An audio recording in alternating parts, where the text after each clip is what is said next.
mais il nous fallait une rigueur constitutionnelle, en quelque sorte, qui nous a été offerte par M. Philippe Taquet, par le truchement de Gabriel Gilles, qui est du CNRS.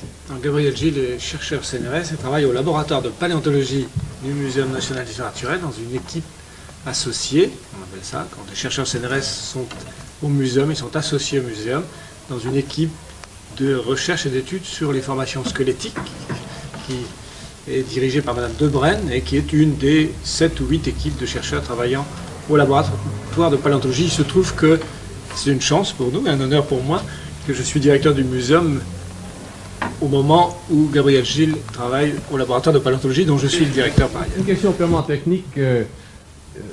Gabriel Gilles, tout à l'heure d'ailleurs, l'a rappelé, il y a toujours des traces de matière organique qui sont rendues captives au moment de la croissance, aussi bien du squelette du madréphoraire, entre les zones de microcristallisation, que entre les microlamelles de nacre de la Punctada. Cette matière organique, elle est là, elle est piégée. Et on a vu que les lamelles de Punctada sont très très peu poreuses. Aussi bien que, à la différence du corail qui est relativement poreux, que l'on peut facilement effectivement peut-être désinfecter, et ma question est là, comment fait-on pour éliminer, désinfecter en quelque sorte, ou maintient-on l'infection à l'intérieur de la bioracine? Peut-on éliminer cette trace de matière organique? Je ne crois pas qu'il faut éliminer la matière organique. La matière organique reste. Elle n'est pas gênante parce qu'on a fait des interventions successives sur le même chien ou sur la même personne et il n'y en avait jamais un phénomène d'allergie quelconque. Cette histoire des matières organiques, elle est à l'heure actuelle très étudiée dans le monde. Il n'y a pas encore des notions tout à fait définitives, mais tout ce que je peux dire, il semblerait qu'elle contribue à la solidité extraordinaire du coquille. Et elle résiste très très bien dans les temps, puisque en paléontologie, on signale ces mêmes conchiolines depuis l'Ordovicien. Et l'école de Liège en Belgique a essayé de déformer cette matière organique en le chauffant à 900 degrés. Ça donnait des déformations relativement faibles. Et je crois que la présence de la matière organique, elle n'est pas du tout gênante. De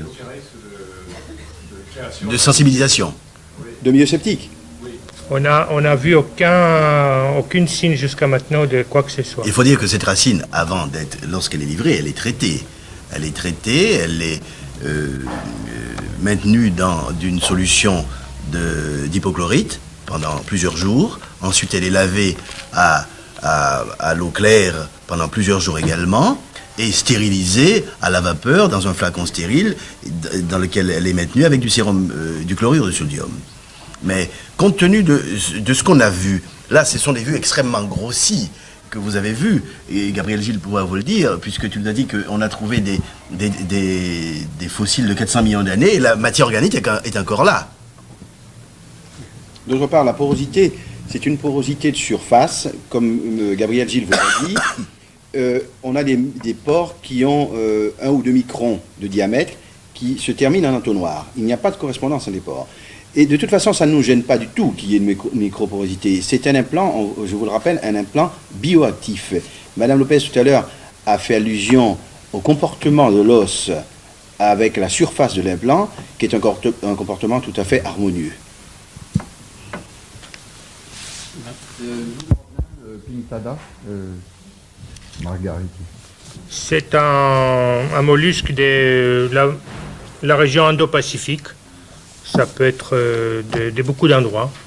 Mais c'est quoi? C'est une huître perdue? Oui, oui. C'est des grandes huîtres. Oui, oui. Comme celles qu'on trouve. Comment? On peut le dire. C'est comme les huîtres de Tahiti, les grandes huîtres carrières de Tahiti. Par exemple, oui.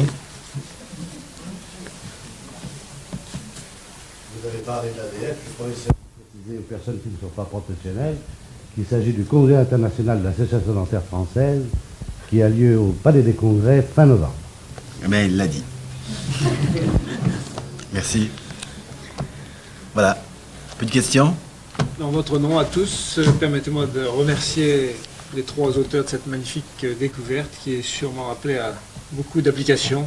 Je suis très heureux de les féliciter pour leur ténacité, leur travail et leurs idées. C'est un travail absolument magnifique. Merci à vous. Merci.